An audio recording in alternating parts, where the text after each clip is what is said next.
What is up, everybody? Eric here from That's Wrestling. Thanks for tuning in today.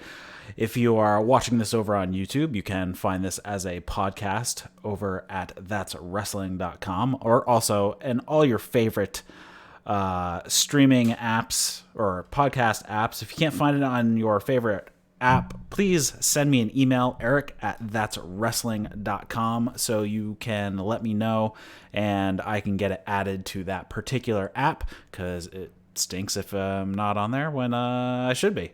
So you can go ahead and do that. If you'd like to get a hold of me, you can shoot me an email, eric@that'swrestling.com. And other than that, let's just get straight into it. AEW Dynamite for November 20th, 2019. Awesome show. There's not a whole lot more I can say. That really sums it up. It's awesome. You can go now. All right. So this show, I think now that we have gone past the pay-per-view, we have gone an episode past the post pay-per-view show, so we're 2 shows after a pay-per-view. We can kind of figure out where they're going here and kind of starting to get a sense of the DNA of AEW now that we are so many episodes in. And I think it's really nice to see they seem to be finding a decent mix of matches along with character segments and in-ring promos and video packages and stuff like that. Not a ton to complain about on this show. We'll get into a few things that didn't go so great, but all in all, I'm getting to the point where I just want to sit back and watch and not have to take any notes, so I can do this podcast for you. I am really enjoying what I'm seeing on AEW right now, and so far they're a great start. I think this is week 8 on TNT. So I hope they continue the momentum. We did get ratings earlier today, and for the first time, NXT did beat AEW. I guess that probably had to do with a lot of main roster talent coming over to NXT because of Survivor Series. I don't watch WWE, so I couldn't really be 100% sure. I just follow on other podcasts and whatnot. But that is probably the case, and it wasn't by a ton, and AEW maintained a decent audience. It was like 857,000 or 897,000. So somewhere around 900,000, which last week they were about 950. So they're still holding good. They are drawing a solid audience, and it looks like they're probably going to be hanging around 900,000 to 1 million, somewhere in that range. And hopefully they can start building an audience from here, because I think they are definitely making stars at this point. And at the end of the show, when I go over next week's card, wow. It's a card that if you told me a while ago that this was a card, I'd be like, yeah, no, who cares? But they have really started to build up these stars and are building stars. And this is just good storytelling, good booking. They're making great decisions about what they're doing, and hopefully we continue to see this going on. So first up, just to talk a little bit about AEW Dark. The previous night, we had Best Friends versus Private Party. That was actually a really good match. There was a pretty funny moment when Private Party was like posing after they did a move, and Orange Cassidy was posing with them. So he's posing with the wrong team, which was pretty funny. And then the Best Friends actually picked up the win over Private Party with Strong Zero. Then we also had Britt Baker and Riho versus Big Swole and Chris Statlander. I don't remember seeing Chris Statlander before. But anyways, she looked really good. She really laid her stuff in. Looking forward to seeing more of her. But overall, this match was a bit of a cluster. It was all over the place. And there's just some sloppy stuff that I was not a huge fan of. In the end, Britt Baker won by the lockjaw I didn't write down who she did it on. I believe it was Chris Statlander who took the loss there. And then we had Strong Hearts versus Young Bucks. It was a good match. Nothing super stood out. Bucks win with a Meltzer driver. But definitely worth checking out Dark this week. Going into the show here for Dynamite, they, again, ran down the card right at the beginning. They said they'll explain more about the Dynamite Diamond Ring later. Didn't happen. It's still who the hell knows. So I am still confused on what this ring is supposed to represent because they have not told us. So we will see later, I guess. Beats me. All right, so the first match we had was Nick Jackson versus Fenix, and given that Nick had not had a singles match since like 2015 or 2014, something like that, it was a very long time ago that Nick Jackson had a singles match. So there was a nice little plot in there because Fenix has had single matches all the time. I mean, his last single match was like a couple weeks ago. So he is a singles regular. So he does a lot of tag and a lot of singles where Nick does not. So there's a nice little bit of storytelling where Nick is kind of looking to the corner a little bit, but Matt is not there where he normally would be. The whole match was really a back and forth, going tit for tat, basically hitting mirror strikes on each other, mirrored ranas, super kicks, exchanging holds. Fenix hit a nice rolling cutter on the floor, and Nick hits a German deadlift suplex on the apron. One of the things that happened in this match that was really annoying is that they cut to fan shots in the middle of action. Like, it's not like they were completely laid out and, the ref was doing a 10 count on both of them to get to their feet. It was like right in the middle, right after somebody hits like a big move, and it's like, okay, they're going to be down for a second and then they're going to go for a cover. So why would you cut to the audience? So that is one thing production wise I really dislike. Later on, Nick hits a slingshot face buster and then a slingshot destroyer or code red and gets a 2 count there. Goes right into the sharpshooter after the 2 count, but Fenix gets to the ropes. Fenix rolls through a tombstone attempt, and then Fenix hits a super kick, then a spinning kick, and then hits a Mexican muscle buster, which is basically like it starts in like a muscle buster position, but it turns into kind of like a Falcon Arrow. So really it's more like just how they start the move is kind of in the muscle buster position, but it ends up being a Falcon Arrow in the end. And Fenix picks up the 3 there. Now the major storyline plot coming out of this is Nick went to give Fenix a handshake, and Fenix blew him off. He turned his back and walked away. So I'm not sure where this is going, if this is going to continue. I mean, the Bucks and Pentagon and Fenix have been feuding for basically 6 months at this point, going all the way back to like Double or Nothing and all that. So they have been feuding for a long time, and even down in like AAA and whatnot, they have been feuding. So it's been a long time, and looks like this feud might not be over and is going to continue on. Next up, we had one of the rougher matches. We had Britt Baker and Hikaru Shida. Right at the beginning, there were some very sloppy hip tosses from both of them.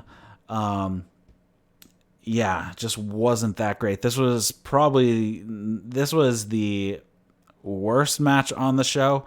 It wasn't completely horrendous, but it wasn't a great match either. Britt Baker goes for a lockjaw at the beginning. Shida rolls out of it. Britt takes Shida down with a couple of clotheslines.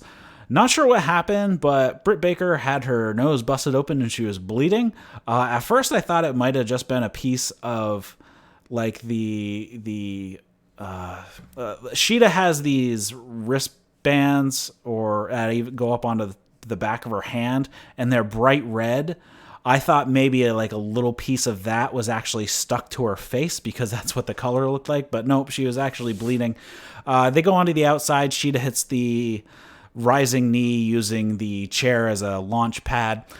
Britt Baker hits a sling blade and then a fisherman suplex into a face buster is the best I can describe it. And then Britt seems really frustrated and mad throughout this match when she can't put Shida away. Baker hits Shida with a rising knee while Shida is on the apron, and then she pulls her in and does a draping DDT. And then later on, Shida hits Britt Baker with a running rising knee, hits a backbreaker, and then another running knee. Britt goes for lockjaw, but Shida gets to the ropes, and then Shida gives Britt an eye poke and tries to roll her up. And then she ends up hitting a Falcon Arrow for a 2 count. She hits another rising knee and picks up the 3. Britt is pissed, and she just seems really mad. She seems to be heading down a dark road at this point. She's like getting frustrated and is like lashing out and just seems like she might be losing it just a little bit. So we will see if Britt is, if this is actually going to work into some sort of story with Britt Baker either maybe turning heel or going on some sort of character journey at this point. But I think for the most part, Britt really needs to get some more ring time in. Obviously, if she is signed to AEW, the most she's going to be working is 1 day a week. If she's solely working AEW, I hope she gets some more ring time on some weekend shows because she is obviously pretty green and she just needs to get some more experience to clean up some of the sloppiness that ends up happening in a lot of her matches. She ends up getting hurt a lot. For whatever reason, she had the black eye. She got a concussion. She has the busted nose here. She seems to be getting hurt a little bit more than she should be. But obviously, if she's just working exclusively AEW, I don't think she's going to end up getting enough ring time to fix some of these things without us having to, or not having to, but seeing these type of things. And I don't know if it's going to hurt her in the long run if she can't get up to speed a little quicker or get those things cleaned up quicker, if we're actually going to end up seeing them for a long time or not.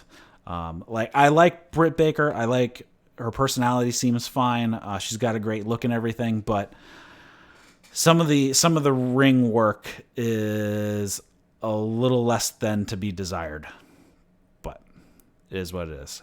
Next up, we had the first of an actual piece of story or intrigue into the Dark Order. So we have a video package. It's all put together as invisible, I guess, as a narrative structure, like a commercial. And so it has a guy walking on a subway platform and he's like cleaning his glasses. Somebody bumps into him and he drops his glasses, and another guy walks by and steps on him and breaks him. And then he goes into the train and sits down and sees a TV on the wall of the train that's playing advertisement. And it's like a cheesy self-help motivational speaker type infomercial.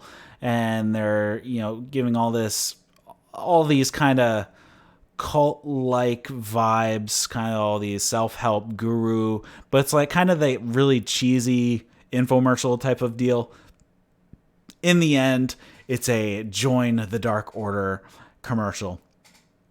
So it seems we're getting at least a little bit more into their recruiting practices, maybe, or just how they are portraying themselves. And throughout the commercial, there's a little flashes here and there of the Evil Uno mask, kind of like how in Fight Club they had just like the single frame of Tyler Durden popping up here or there. and stuff like that. But now I'm a little bit more intrigued with Dark Order, and this is really all they needed to do for the past 2 months. And now it seems to be a little better that they're trying to build some sort of cult, I guess. Something like that. Some sort of cultish type deal. Then we had the Dynamite Dozen Battle Royal. Again, they didn't tell us what the point of the ring was other than it was going to be a ring. The only person who got a entrance of their own was Adam Page. Everybody else came out to just generic music. I was watching the fight stream, so I got to see through the commercial break, and really just everybody came down one after the other.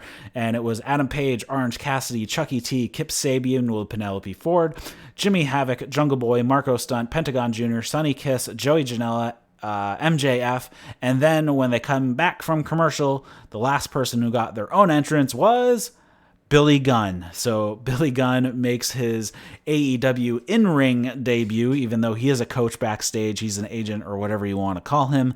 So he has been working with the company since the beginning of TV. So as a backstage producer or whatnot. So here he is. He still looks pretty jacked, and he's bigger than pretty much everybody else on the roster. He pretty much towered over everybody. Right at the beginning, right before the bell, Fenix, who had just wrestled earlier, comes out. He's wearing like a warm-up jacket and stuff, and he gets up onto the ring apron.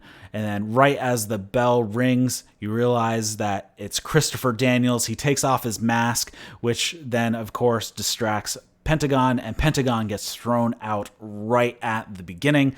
So it looks like Christopher Daniels is not done dealing with Pentagon Jr. for giving him the package pile driver on the ramp a few weeks ago. Now, this makes way more sense than him showing up as a duplicate Pentagon, because there's no face paint involved, there's not a ton of foresight involved, and all he has to do is throw on a mask and a starter jacket to cover up, to show that he doesn't, to hide that he doesn't have tattoos or anything.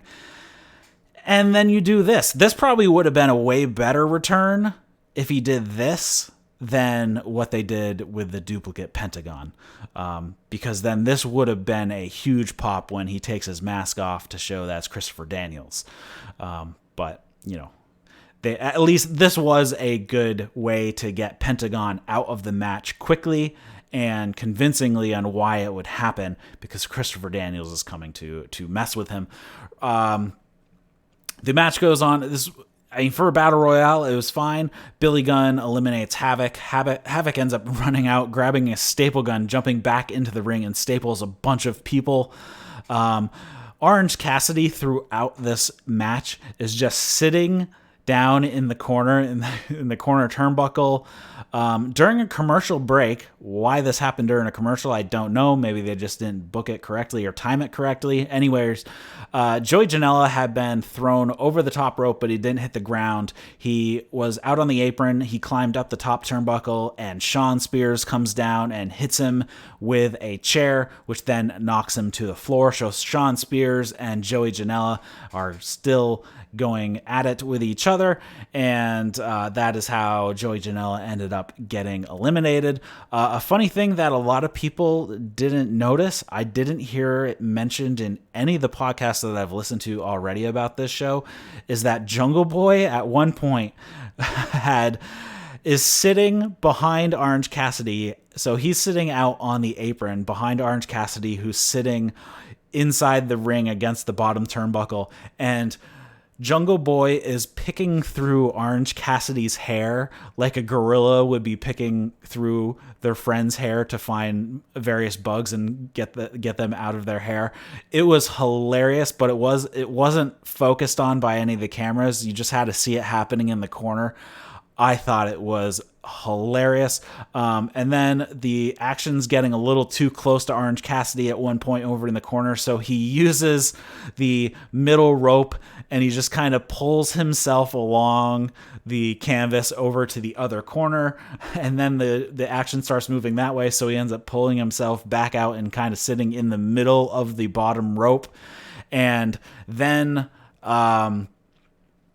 Billy Gunn has a running wild sequence where he's beating up everybody, and then Orange Cassidy stands up and gives Billy Gunn the low kicks, and the crowd goes nuts every time he hits one of the low kicks, and then he winds up, and then MJF eliminates Orange Cassidy, and then Billy Gunn gives MJF the Famouser and tries to eliminate MJF, but Wardlow ends up coming out down the ramp to the ring, and Billy Gunn pauses just too long, and Hangman Page gives a buckshot to Billy Gunn, and then he eliminates him. This really made no sense on why it was Adam Page that eliminated Billy Gunn, because you'd think it'd be MJF because it was his guy Wardlow who caused the distraction.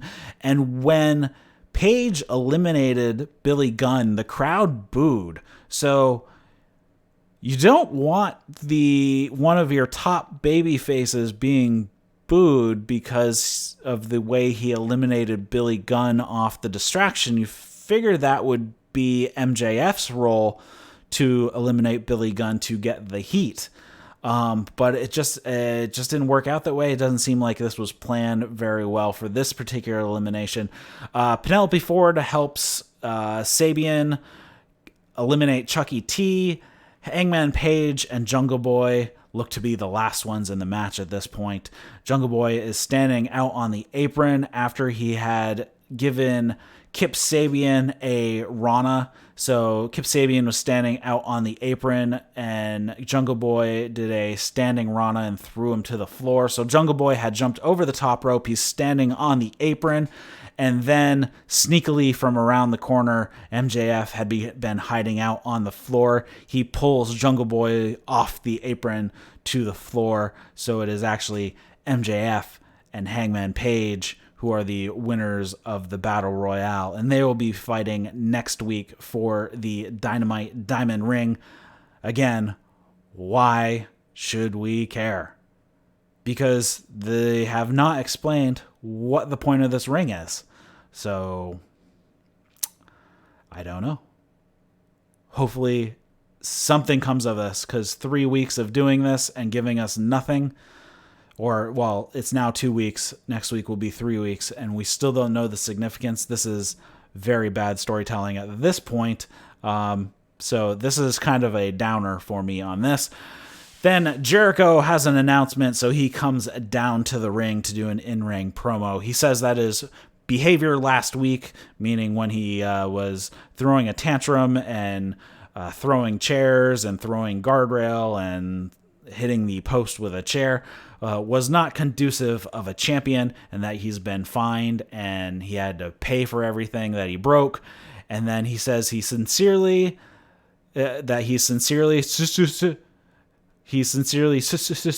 so he cannot say the word sorry. This is a play off of the Fonz from Happy Days, where there's an episode where he can't say sorry. So he actually eventually says, "I'm sincerely," and then holds the mic in front of Jake Hager, and he says he's sorry. And then every time Chris needs to say sorry, he just points the microphone at Jake Hager, and he says sorry for him. It was a hilarious bit, and you can tell Jake Hager was having a tough time keeping from laughing his ass off. He had a smirk on his face. He knew it was hilarious, and it looked like he was going to bust out laughing, which just made it even more enjoyable because you knew he was just like dying inside and like almost laughing his ass off. Jericho goes for the local cheap heat, and then that he's going to have a Thanksgiving celebration next week, and he's going to get the thanks that he deserves from the AEW office. And then he says goodnight, and right when he's about to leave, SCU's music hits, and Scorpio Sky and the other guys come down, and he says that it's admirable that he came out to apologize when he did something wrong, but he neglected to say why he freaked out. And it's because, and then a "you got pinned" chant breaks out in the crowd. He says that his DMs have been blowing up and his high school crush called him and they're going out next week. He says her name is Melanie Parsons. There's a Melanie chant, which was really funny. Jericho says that he may be a tag team specialist and that's why he won in a tag team match. But Jericho is on a different level in singles competition and Jericho is going to rectify that one day. And then they use kind of a reverse psychology cadence going forward that Scorpio's like, well, I know I'm not going to get a singles match with you anytime soon because I don't deserve a singles match with you anytime soon. And Jericho says, yes, you will get a singles match against me. And then Christopher Daniels says, well, for a match like that, we're going to need at least a month, maybe even 8 weeks to get him trained up for a singles match. And Jericho's like, no, we're going to do this next week. And then Kaz comes in and basically saying that, but you know, it's not going to be for the championship because, you know, Scorpio doesn't deserve a championship shot and you shouldn't say stuff about the championship because that's going to just make Jericho mad. And, you know, he gets a little crazy about the championship and he's like, no, it is going to be for the championship. So this was a really funny segment. I enjoyed it quite a lot. And it was just really funny. It was really... wink to the crowd that obviously SCU was going with this blatant reverse psychology and getting exactly what they wanted and making Jericho look like an idiot. But Jericho didn't realize that he was being played or didn't that he was being played or didn't catch on or anything like that. So that just kind of made the segment even more funny. They shake on it and Scorpio pulls Jericho back and then they end up starting to fight. The rest of the inner circle comes down and they end up handcuffing Daniels and Kazarian to the ropes and make them watch as they beat up Scorpio Sky. Then Marko Stunt runs down. He gets taken out right away by Jericho. Jungle Boy runs down, gets a couple shots in on Jericho, but then gets taken out. And then Luchasauras comes down, and Jake Hager and him have a standoff. Jake Hager ends up, slowly taking off his watch, and he just tosses out into the crowd. And it looks like they're going to throw down, and Jake Hager just backs up and leaves the ring. So I didn't know I wanted it, but now I want to see it, is Luchasaurus against Jake Hager. Should be very interesting, and that is how that segment ends. Then next up was Luchasaurus. He was going to have a match with Peter Avalon. Luchasaurus hits 2 moves and pins Peter Avalon, so it was simply a squash match for Luchasaurus, saying that, yep, he's still here, but obviously he is still a bit injured, so he obviously has to take it easy. So these 2 moves were it for him. Then we had the match that they had advertised last week, and this is Private Party versus Proud and Powerful. I still hate that name. They call out Matt Travis, who is the wrestler friend of theirs, of all 4 guys that was killed riding his bicycle in New York City last week. They got a t-shirt with him, and kind of all of them pay a little bit of tribute kind of in their own way if you watch closely. Isaiah Cassidy and Santana have a nice lucha style exchange right at the beginning. Private Party end up doing some nice double team sequences when Mark Quinn is tagged in. Then later on in this match, Proud and Powerful do this vertical suplex move where they pass off Mark Quinn multiple times back and forth to one another. And he was held upside down for like 50 seconds.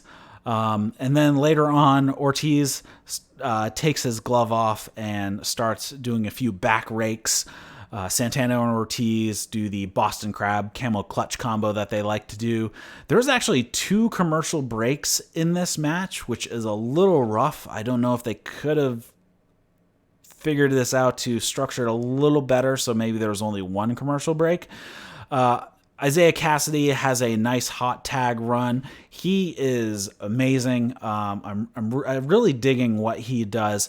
But then there was a botch where Isaiah Cassidy had given like a sit-out powerbomb, I believe it was, to Ortiz. And Santana was supposed to pull the ref out, but the ref just stopped counting at 3, and you couldn't tell what was going on. And later on, you could definitely tell he was supposed to pull the ref out, but he didn't. So this really killed the match. And this is like the second miscommunication between ref and wrestlers in a couple weeks. And this just, since the audience couldn't tell what was going on, it really took them out, and they were really quiet. They were kind of wondering what the heck was going on. It was an obvious botch, and I think at this point, the management just has to tell the refs, hey, if somebody doesn't kick out or somebody doesn't do what they're supposed to do and it's not the end of the match and you're counting, you need to count the stupid 3. And it's on the wrestlers for screwing it up, because if they don't kick out or if they don't pull you out of the ring or whatever was supposed to happen, you look like an idiot. It completely kills the match, and it's much better if you just count the stupid 3 and then it gets dealt with later, because it just kills the match and it makes the refs look stupid. This is now the second time that this miscommunication has happened, although it was 2 different refs. I believe it was 2 different refs. I can't remember. Anyways, eventually they finally get back a little bit, and Proud and Powerful hit a super kick and then is kind of like a thrust kick, cutter on Cassidy. Santana ends up grabbing the loaded sock from under the ring, which they could say easily enough that they had left there during the Inner Circle beatdown of SCU. And then he's getting ready. He's winding up to swing it. He's standing over in the corner, and he reels back, and Nick Jackson runs down and grabs it away, which causes enough of a hesitation from Santana. They end up hitting, Private Party ends up hitting Gin and Juice and picks up the win. So at this point, Nick Jackson is on the outside. Sammy Guevara comes down and attacks Nick. And then Dustin Rhodes runs out for the save, takes out Sammy. He has the cast on. He hits Sammy with the cast. Sammy was vlogging the whole time down to the ring and during this beatdown, so Dustin picks up the phone and he starts talking into it. So he is now vlogging on Sammy's channel. One thing I noticed throughout this was that someone had a "Suck It Vince" sign in the background, which was pretty funny. I was surprised they did not take it away. It showed up at a couple spots. And then, right before the main event, they announce stuff that's going to be happening next week. All right. We have Cody's returning next week. We have Paige versus MJF that we've already established. And then we have Scorpio Sky versus Jericho for the title, and then we have a rematch of Omega versus Moxley, which then, Omega versus Pac, and then we go into a Kenny Omega video. So he is doing a bench press and making it seem like it's really difficult and that he needs a spot. Michael Nakazawa is there helping him, and when it zooms out, you can see he's just got little 10-pound plates on it on the bar. So like the total he's bench pressing is like 65 pounds, but he's making it seem like it's 300 pounds or something. Omega says it's rare for him to have a camera to be able to talk to the AEW fans directly. He says that he's not known as a promo guy, and for that matter, he's not known as a hardcore guy, but he's been doing a lot of strange things lately. He's lost sight of who he is. He's lost his marbles, and he's tracked it down to losing to Pac, and that's where it kind of all started, where he started going down this road. And he says he has the opportunity to hit the reset button next week, and he's going to do it on Pac's back. And then he tells Michael Nakazawa to double the weight on the bar, and he puts one tiny plate on, and he goes to put the second, he goes to the other side, and Kenny's like, nah, just one side. So now he just has like 2 10-pound plates on one side and the one on the other side, and he goes and he starts struggling to lift that one side. And then that was the end of that segment. This is kind of like the tongue-in-cheek Kenny Omega that really makes him a really interesting character. He doesn't take himself too seriously, but he takes wrestling seriously. So I'm wondering if this is indeed going to be the beginning of Kenny Omega's redemption story.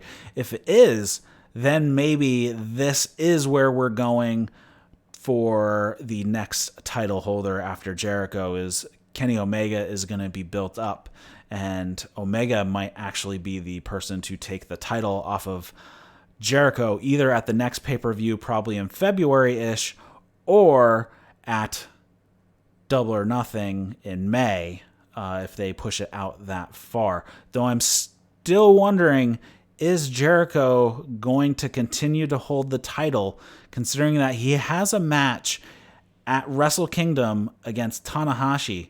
And are they going to let Jericho go into Wrestle Kingdom being the AEW champion if the plan is that Jericho is going to lose to Tanahashi? If he's not going to drop the title, I would assume that he's actually going to win against Tanahashi at Wrestle Kingdom. So I guess we'll see how that goes, but we're kind of getting into that muddy situation where we have a bit of a relationship breakdown between AEW and New Japan. So what does that mean as far as Jericho goes? Is he going to be stuck between a rock and a hard place when it comes to doing the right thing with being the AEW champion? He should not be losing at Wrestle Kingdom if he is still the AEW world champion. It just doesn't make sense if that is the case. Anyways, we're going into the final match of the evening, which is Darby Allin versus Jon Moxley. I thought this was going to be a case of who's going to come out not as injured as the other person. This match ended up being a bit more of a wrestling match, which was good to see. It starts off with a video of Allin dragging a body bag behind him while he's skateboarding down the road. It has Mox written on it, and he's skateboarding to a concert. He is up on stage at the concert. He lays the body bag down. He gets in the body bag, and then they push the body bag with him in it out into the crowd, and he's crowd surfing away. And then for his entrance, he's being carried in by a bunch of people like crowd surfing, and they put him down, and he gets out of the body bag and skates down to the ring, dragging the body bag behind him down to the ring. As soon as Moxley enters through the crowd, as soon as Moxley jumps the barricade, I was so ready. I'm like, this is awesome. This match is going to be sweet. I can't wait for it to start. I can't wait for Moxley to get into the ring. Well, Darby Allin was not going to wait for Moxley to get into the ring. And I love how they shot this, because they were just focused on Moxley. Moxley had just jumped the barricade. He's walking towards the ring, and flying out of the side of camera range is Darby Allin. Darby Allin does this massive dive onto Moxley. They brawl out into the crowd, and then eventually they fight back towards the ring. Darby goes up to the top, and at one point, Moxley is standing in the middle of the ring. Darby goes for a crossbody off the top rope, and Moxley doesn't move. He just Allin just bounces off of him. Moxley is so much bigger than Darby Allin. It's insane how big Moxley is on this roster. Darby Allin, takes a bunch of bumps. He's just bumping around. Moxley stomps on Allen's hand. He hits a swinging backbreaker, and then this is a chant I haven't heard in quite a while. Was a "Moxley's going to kill you" chant. that I haven't heard since a lot of Asuka's gonna kill you chants. But Moxley's gonna kill you. But that chant actually happened during the commercial break, so people watching TNT did not get to see that. Darby Allin does not give up in this. He is persistent, constantly going after Moxley, constantly engaging. Allin goes for a crossbody and basically slides off of Moxley, so Moxley is back against the top rope. Allin runs and does a crossbody, hits really high up on Moxley, and when Moxley kind of bends back, Darby Allin just kind of keeps going, and he falls all the way to the floor. I don't think that was supposed to happen. I think Moxley was supposed to go out over the top rope as well. So they end up going to the outside. He goes for a slam on Darby Allin on the apron, but Darby Allin grabs the rope. He jumps down onto Moxley and is giving him like a rear naked choke and then throws him into the stairs. He stomps on Moxley's hand at one point, and then they go up to the top rope, and Darby Allin is like standing or stepping on Moxley's hand. It's like caught in that top turnbuckle link, you know, that is that huge kind of open link that they use to tighten the turnbuckles. And Moxley is like selling his hand like it's completely messed. I was convinced that he actually had dislocated his finger, but he didn't. He was just selling very good. They fight to the outside. Allin hits a crazy high-speed cannonball dive, and then Allin drags the body bag into the ring, but Moxley hits this massive clothesline, so Moxley's like, well, you brought it in the ring, so he stuffs Allin into the body bag and starts stomping on him. The ref is like pushing him away, threatening to disqualify him. He stomps on him some more. The ref pushes him away, like he doesn't care if he gets disqualified or not. But then the ref finally releases Darby from the body bag. He hits the flip over stunner that he likes to do. But then Mox hits a massive sidewalk slam. Moxley ends up getting posted. And then Allin hits a sunset flip for a 2 count. And Allin goes for a coffin drop while Moxley is laid out on the ground. Moxley catches him in a rear naked choke when he lands. It was an awesome move. And then Allin gets out of that. They go up to the top rope. And then Moxley ends up hitting the paradigm shift off the second rope, spiking Allin right on the top of his head. Whoa, I can't believe Darby Allin is still alive after taking that bump, because it was massive. Like, insanely massive. I can't believe he took it because, yeah, dropped him right on his head off the second rope. That did not look fun, but it looks like he is all right in the end. Anyways, Moxley picks up the 3 right there. This was an excellent match.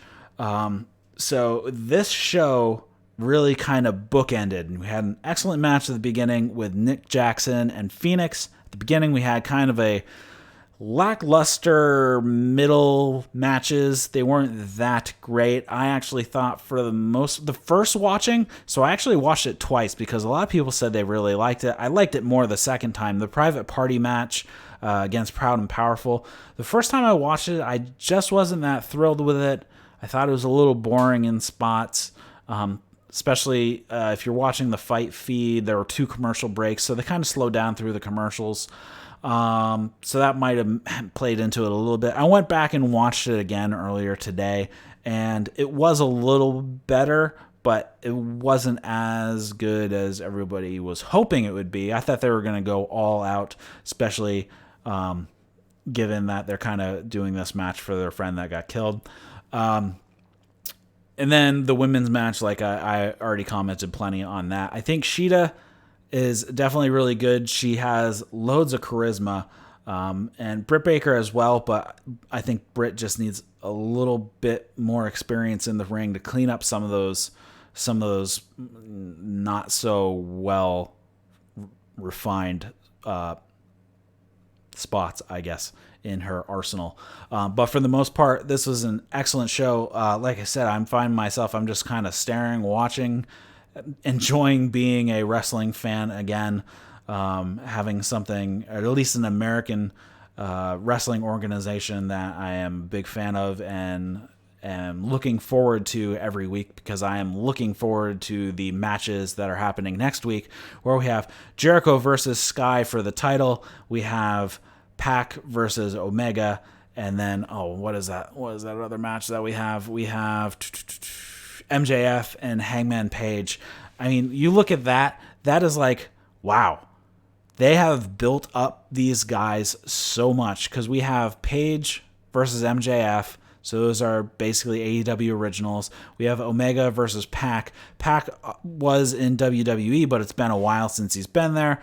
And then we have Scorpio Sky and Jericho. I mean, this you could put these matches on a pay-per-view almost at this point. Like if you were saying, hey, this card, these matches are going to be happening, I don't think they would be nearly as big as they are now, because they have really done a good job at building up these stars from, not being very well known. I had zero experience with MJF. I had just a little bit with Scorpio Sky and just a little bit with Pac.